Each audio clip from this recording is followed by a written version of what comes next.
श्री देवेंद्रजी फडणवीस यांनी उपस्थितांना मार्गदर्शन करावं अशी सादर विनंती। हिंदवी स्वराज्याचे सरसंस्थापक छत्रपती शिवरायांना मानाचा मुजरा करतो। भारतीय राज्यघटनेचे शिल्पकार भारतरत्न डॉक्टर बाबासाहेब आंबेडकर यांना मानवंदना अर्पित करतो। आजच्या या अतिशय महत्त्वाच्या दिवशी महाराष्ट्रामध्ये अमरावतीमध्ये या उडान सुरू करण्याकरता आपल्यामध्ये उपस्थित झालेले भारत सरकारचे यंग डायनामिक आणि हँडसम मंत्री श्री राम मोहन नायडूजी आणि तसेच सहकारी पण आम्ही त्यांना दिले आहेत, यंग डायनामिक अँड डॅशिंग असे आमचे मुरलीधर मोहोळजी, आपले महाराष्ट्राचे लोकप्रिय उपमुख्यमंत्री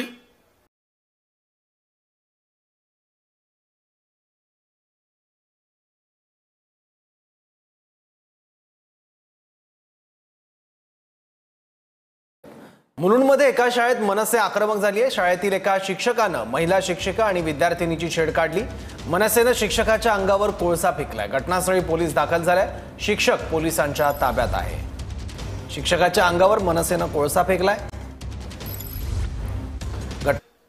नवनीतताई राणा, रणजितजी पाटील, प्रवीण पोटे पाटील, आनंदराव अडसूळ, संजय सेठीजी, श्री सुनील भास्कर, श्री अमित कुमार, श्रीमती श्वेता सिंघल, श्री सौरभ कटियार आणि ज्यांनी या विमानतळाकरता खूप श्रम घेतले, लक्ष घातलं, सातत्याने प्रयत्न केला, त्या MADCच्या VCMD श्रीमती स्वाती पांडे या ठिकाणी उपस्थित, पद्मभूषण शंकर पापडकरजी, शंकर बाबा, समोर उपस्थित असलेले सर्व अमरावतीतील मान्यवर आणि उपस्थित भगिनी आणि बंधूंनो, आज मला अतिशय आनंद आहे की आई एकविरा अंबाबाईच्या या नगरीमध्ये आपल्या नवीन एअरपोर्टवर उडानच्या अंतर्गत पहिलं विमान घेऊन या ठिकाणी येण्याची संधी आम्हाला मिळाली।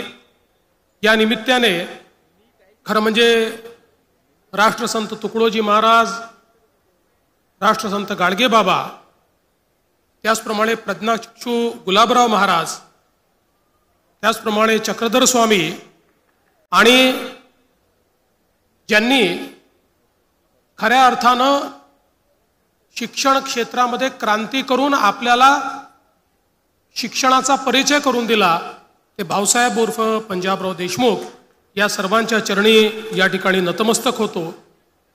आपण असं ऐकलंय की रुक्मिणीचं हरण करताना या अमरावतीमध्येच श्रीकृष्णाने वायुवेगाने ते हरण केलं होतं। आता तो वायुवेग तर आपल्याला पाहायला मिळता नाही, पण अमरावतीमध्ये वायुयानाने तर आता येता येईल आणि अमरावतीहून वायुयानाने जाता येईल, ही व्यवस्था मात्र माननीय मोदीजींच्या सरकारने या ठिकाणी केली। याबद्दल मी त्यांचे मनापासून आभार मानतो। आत्ताच आपल्या मंत्री महोदयांनी या ठिकाणी सांगितलं की डबल इंजिनचं सरकार असलं म्हणजे काय होतं। इथे यहाँ पर नायडू जी केवल डबल इंजन की सरकार नहीं, हमारी डबल इंजन विद डबल बूस्टर सरकार है।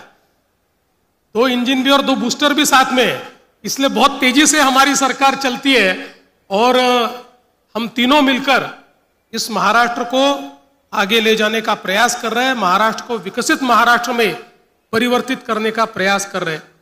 और एक चीज मैं आपको बताना चाहता हूं कि ये जो अमरावती शहर है इसका मेरे ऊपर कर्जा है, क्योंकि मेरी माँ यहाँ से आती है और मैं हमेशा कर्जे में रहना चाहता हूँ, इसलिए अमरावती के साथ मेरा एक अलग नाता है। आणि म्हणूनच अमरावतीमध्ये काही चांगलं झालं की सर्वाधिक आनंद माझ्या आईला होत असतो आणि म्हणून तिला आनंद देणं हे देखील माझ्या आनंदाकरता एक अत्यंत महत्त्वाचं कारण असतं। मला असं वाटतं की आज या एअरपोर्टचं काम आपण पूर्ण केलं। आपल्याला कल्पना आहे की 2019ला आपण काम सुरू केलं होतं माननीय मोदीजींच्या सरकारमध्ये। त्यावेळी आपण प्रयत्न करून महाराष्ट्र सरकार आणि केंद्र सरकारने याचं काम आपण हातामध्ये घेतलं। पहिल्यांदा धावपट्टीचं विस्तारीकरण आपण सुरू केलं। आमच्या नवनीतताई राणा देखील त्यावेळेस आमच्या सोबत होत्या आणि त्यानंतर काही कारणाने ते काम बंद पडलं होतं, पण पुन्हा त्यातलं जे केंद्र सरकारशी संबंधित काम होतं ते तर सुरू होतं, पण राज्य सरकारचं जे काम होतं ते कुठेतरी संथ गतीने चाललं होतं. पुन्हा एकदा शिंदे साहेबांच्या नेतृत्वात सरकार आल्याबरोबर त्याच्यामध्ये आम्ही लक्ष घातलं आणि अत्यंत वेगानं हे सगळं काम आम्ही पूर्ण करून घेतलं. आणि आज मला अतिशय आनंद आहे की केवळ आपला एअरपोर्टच या ठिकाणी तयार नाही, तर त्या एअरपोर्टवर उडान या स्कीमच्या अंतर्गत केंद्र सरकारने आपलं पहिलं विमान या ठिकाणी दिलं आणि या पहिल्या विमानात बसून या ठिकाणी आम्हाला येता आलं. मी त्याबद्दल माननीय मोदीजींचे आणि केंद्रीय मंत्र्यांचे अतिशय मनापासून आभार मानतो. यासोबत दुसरं महत्त्वाचं काय आहे तर या ठिकाणी जी पायलट ट्रेनिंग स्कूल सुरू होणार आहे ही याकरता महत्त्वाची आहे की या एका पायलट ट्रेनिंग स्कूलमुळे आपलं अमरावती हे जगाच्या नकाशावर येत आहे. कारण साऊथ ईस्ट एशियामधली सगळ्यात मोठी पायलट ट्रेनिंग स्कूल ही अमरावतीमध्ये सुरू होते आहे आणि जवळपास दरवर्षी 180 पायलट हे अमरावतीमध्ये या ठिकाणी तयार होतील. जवळपास 34 विमानं या ठिकाणी पार्क असतील, जी विमानं या ठिकाणी ट्रेनिंग देतील आणि यातनं केवळ पायलट तयार होतील इतक्यापुरते मर्यादित नाही आहे. अशा प्रकारची पायलट ट्रेनिंग स्कूल आल्यामुळे मोठ्या प्रमाणात इकॉनॉमिक ऍक्टिव्हिटी सुरू होते, अर्थव्यवस्थेला चालना मिळते, वेगवेगळ्या पद्धतीनं त्याचे इनडायरेक्ट बेनिफिट्स हे जॉब क्रिएशनमध्ये खूप मोठ्या प्रमाणात होतात. आणि म्हणून मला असं वाटतं की मोदी सरकारच्या कार्यकाळामध्ये आपल्याला मिळालेली एक खूप मोठी भेट आहे की आता अमरावती हे केवळ एक विमानतळ म्हणून या ठिकाणी ओळखलं जाणार नाही, तर जगाच्या पाठीवर साऊथ ईस्ट एशियामधली सगळ्यात मोठी पायलट ट्रेनिंग स्कूल कुठे आहे तर ती आपल्या अमरावतीमध्ये आहे. अशा प्रकारे अमरावतीला एक नवीन ओळख या माध्यमातून मिळते. आपल्याला कल्पना आहे की मागच्या काळात आपलं सरकार असताना आपण अमरावतीमध्ये टेक्स्टाईल सेंटर सुरू केलं आणि इतक्या मोठ्या प्रमाणात हे टेक्स्टाईल हब आपण पॉप्युलेट केलं. आज आपल्याला कल्पना आहे की ज्या MIDC मध्ये इंडिया बुल्सच्या व्यतिरिक्त काही दिसत नव्हतं, त्या MIDC मध्ये जवळजवळ सगळे प्लॉट संपले, तिथे मोठ्या प्रमाणात इंडस्ट्री सुरू झाली. अजून नवीन प्लॉट्स आपल्याला आता त्या ठिकाणी एक्वायर करावे लागले आणि त्याच वेळी आपण प्रपोजल पाठवलं होतं माननीय मोदीजींकडे की मोदीजींनी देशामध्ये 7 टेक्स्टाईल पार्क हे तयार करायचं ठरवलं होतं. त्यातला एक पार्क आमच्या अमरावतीला द्यावा आणि मोदीजींनी ते मान्य केलं आणि PM मित्राचा टेक्स्टाईल पार्क आपल्या इथे आता सुरू झालेला आहे. त्याचे इन्फ्रास्ट्रक्चर आपण सुरू करतोय आणि मोठ्या प्रमाणात 2 लाख लोकांना रोजगार देईल अशा प्रकारचा टेक्स्टाईल पार्क आपल्या अमरावतीमध्ये होतोय. आणि कापसापासून कापडापर्यंत आणि कापडापासून फॅशन पर्यंत सगळ्या प्रकारचं इंटिग्रेशन या टेक्स्टाईल पार्कच्या माध्यमातून होणार आहे. त्यामुळे आपला जो कापूस उत्पादक शेतकरी आहे त्याला देखील मोठ्या प्रमाणात फायदा या टेक्स्टाईल पार्कच्या माध्यमातून या ठिकाणी होताना दिसणार आहे. यासोबत आपल्याला कल्पना आहे, शिंदे साहेबांनी उल्लेख केला समृद्धी महामार्गाचा.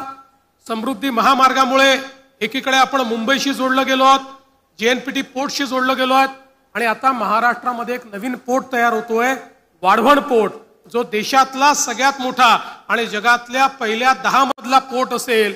या वाढवण पोर्टलाही समृद्धी महामार्गापासून आपण एक जोड देतोय. त्यामुळे आपला विदर्भ हा एकीकडे JNPT पोर्टशी जोडला जाईल, दुसरीकडे समृद्धी महामार्गामुळे तो वाढवण पोर्टशी देखील जोडला जाईल आणि पोर्ट लेड इंडस्ट्री जी आहे ही मोठ्या प्रमाणात आपल्या विदर्भात आपल्याला सुरू करता येईल. मला सांगताना आनंद वाटतो की नुकतेच डाव्होसमध्ये जे आपण वेगवेगळे करार केले, जवळपास 16 लाख कोटीचे करार, त्यातले 7 लाख कोटीचे करार हे विदर्भामध्ये आहेत. वेगवेगळ्या विदर्भाच्या भागामध्ये त्या ठिकाणी उद्योग आणण्याकरता आपण हे करार केलेले आहेत आणि मला विश्वास आहे की येत्या काळामध्ये हे चित्र आपल्याला बदललेलं पाहायला मिळेल. यासोबत आपल्याला कल्पना आहे की वैनगंगा नळगंगा हा नदी जोडचा प्रकल्प आपण हातामध्ये घेतला आहे, जो विशेषतः संपूर्ण पश्चिम विदर्भाचे 5ही जिल्हे आणि पूर्व विदर्भाचे 2 जिल्हे अशा 7 जिल्ह्यांचा चेहरा मोहरा बदलणारा आहे. 10 लाख एकर जमीन ही पाण्याखाली येणार आहे आणि आता याचं सगळं जे काही बाबी आहेत ते अंतिम चरणामध्ये आहेत. आमचा प्रयत्न आहे की या वर्षीच याचं काम आपल्याला सुरू करायचं आहे. आपले मंत्री गिरीश महाजनजी यांना आता ही जबाबदारी मिळालेली आहे आणि कुठल्याही परिस्थितीत हे काम आपल्याला पूर्ण करायचं आहे आणि हे काम झाल्यानंतर आपला जो विदर्भ आहे हा कायमचा दुष्काळमुक्त असेल आणि कोरडवाहू शेती हा विषयच विदर्भातला संपेल आणि संपूर्ण विदर्भ बागायती होईल आणि आमच्या शेतकऱ्यांना त्या ठिकाणी मोठ्या प्रमाणात दुष्काळातनं मुक्ती मिळेल, चांगल्या प्रकारे शेती करता येईल, अशा प्रकारचा एक अतिशय पथदर्शी प्रकल्प आपण हातामध्ये घेतलाय. आपल्याला माहिती आहे की दुसरीकडे नानाजी देशमुख कृषी समृद्धी प्रकल्प आपण घेतला. पहिल्या टप्प्यातली गावं आपण केली. आता दुसऱ्या टप्प्यात 6000 कोटी रुपयाचा प्रकल्प आपण सुरू केलाय. विशेषतः अमरावती विभागामध्ये सर्वात जास्त या प्रकल्पाचा फायदा झालाय आणि प्रत्येक गावामध्ये सॅच्युरेशन पद्धतीनं सगळ्या योजना न्यायच्या आणि शेतकऱ्याच्या जीवनामध्ये परिवर्तन करायचं, अशा प्रकारचं काम हे नानाजी देशमुख कृषी समृद्धी प्रकल्पाच्या माध्यमातून देखील मोठ्या प्रमाणात आपण करतोय. मला या निमित्ताने हेच सांगायचं आहे की विशेषतः अमरावती विभाग जो आहे हा महाराष्ट्र सरकारच्या पूर्णपणे त्या ठिकाणी अजेंड्यावर आहे. आम्ही आता अकोल्याचं विमानतळ त्याचा देखील विस्तारीकरण करणार आहोत.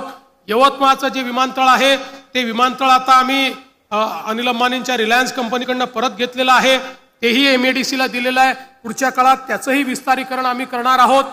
विमानतळ हे केवळ कुठल्या तरी श्रीमंतांकरता करण्यात आलेली बाब असं आता राहिलेलं नाही, तर उद्योजक विमानतळ कुठे पाहतात, ज्या ठिकाणी विमानतळ असेल तिथे उद्योग जातो. त्यामुळे आता उद्योग जर हवे असतील तर विमानतळ आणि विमानाची कनेक्टिव्हिटी ही अत्यंत महत्वाची आहे आणि ती कनेक्टिव्हिटी या विभागामध्ये तयार करण्याचं काम आपण करतोय.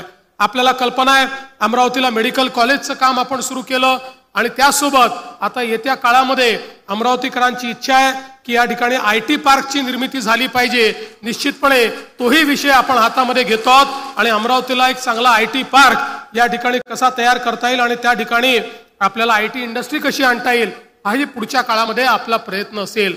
मी या निमित्ताने आपल्या सर्वांना एवढं सांगू इच्छितो की आज ही सुरुवात झालेली आहे. हे विमानतळ आता या ठिकाणी एक फ्लाईट सुरू झाली आहे, पण या विमानतळाला विस्तारित करण्याचा आमचा प्लॅन आहे. कारण आपल्याला हे विमानतळ पूर्णपणे उपयोगी आणायचं असेल तर आपल्याला याची धावपट्टी ही 3000 मीटरची धावपट्टी करावी लागेल.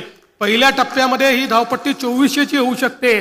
थोडे काही ॲक्विजिशन आपल्याला अजून करावे लागतील, काही रस्ते आपल्याला बदलावे लागतील. ते जर आपण केलं तर आपण 3000 मीटरपर्यंत ही धावपट्टी नेऊ शकतो. त्यामुळे आता या ठिकाणी स्वाती पांडे मॅडम तुम्हाला मी दुसरी नवीन जबाबदारी देतो की आपल्याला ही धावपट्टी 3000 मीटरची करण्याच्या दृष्टीनं पुढचं काम हातामध्ये घ्यायचं आहे, जेणेकरून अमरावतीचं विमानतळ हे फुल फ्लेज विमानतळ, कुठलंही विमान या ठिकाणी उतरू शकेल अशा प्रकारचं हे विमानतळ आपल्याला भविष्यामध्ये परिवर्तित करायचं आहे, जेणेकरून विदर्भातलं हे एक दुसरं सेंटर असं तयार होईल की ज्या माध्यमातून अतिशय चांगलं काम आपण या ठिकाणी करू शकू. आज गडचिरोलीचं विमानतळ आपण तयार करतोय, संभाजीनगरच्या विमानतळाचं विस्तारीकरण करतोय, पुण्याला एक नवीन विमानतळ आपण करतोय, वाढवण बंदराच्या बाजूला एक नवीन विमानतळ आपण करतोय, वेगवेगळ्या विमानतळाचं विस्तारीकरण या ठिकाणी आपण करतोय. या माध्यमातून एक मोठी कनेक्टिव्हिटी आपण करतोय. मला अतिशय आनंद आहे की या सगळ्या प्रयत्नांमध्ये मोदीजींचं सरकार आणि केंद्रातले आपले दोन्ही मंत्री नायडूजी आणि आपले स्वतःचे मुरली अण्णा मोहोळजी यांचं खूप आपल्याला सहकार्य आहे, त्यांची खूप मदत आहे. त्यामुळे आपल्याला निश्चितपणे पुढच्या काळामध्ये हे सगळं काम पुढे नेता येईल. मी आजच्या प्रसंगी अधिक बोलणार नाही, एवढंच आपल्याला आश्वस्त करू इच्छितो की विकासाचा जो आमचा वेग आहे, जसं मगाशी आमच्या शिंदे साहेबांनी सांगितलं की पायलट इकडे असो का तिकडे असो इंजिन तेच आहे आणि ते विकासाचं इंजिन वेगानं धावणारा इंजिन आहे. त्यामुळे महाराष्ट्र आता थांबणार नाहीये, तो पुढेच जाणार आहे आणि त्या पुढे जात असलेल्या महाराष्ट्रामध्ये विदर्भाला अत्यंत वेगाने पुढे न्यायचं आहे, अमरावती विभागाला अत्यंत वेगाने पुढे न्यायचं आहे. अशा प्रकारचा प्रयत्न आपला आहे. त्या प्रयत्नांमध्ये आपलाही आशीर्वाद आमच्या पाठीशी असू द्यावा एवढीच विनंती करतो आणि माझं बोलणं संपवतो. धन्यवाद. जय हिंद, जय महाराष्ट्र. आजच्या या अत्यंत आनंदाच्या आणि तितक्याच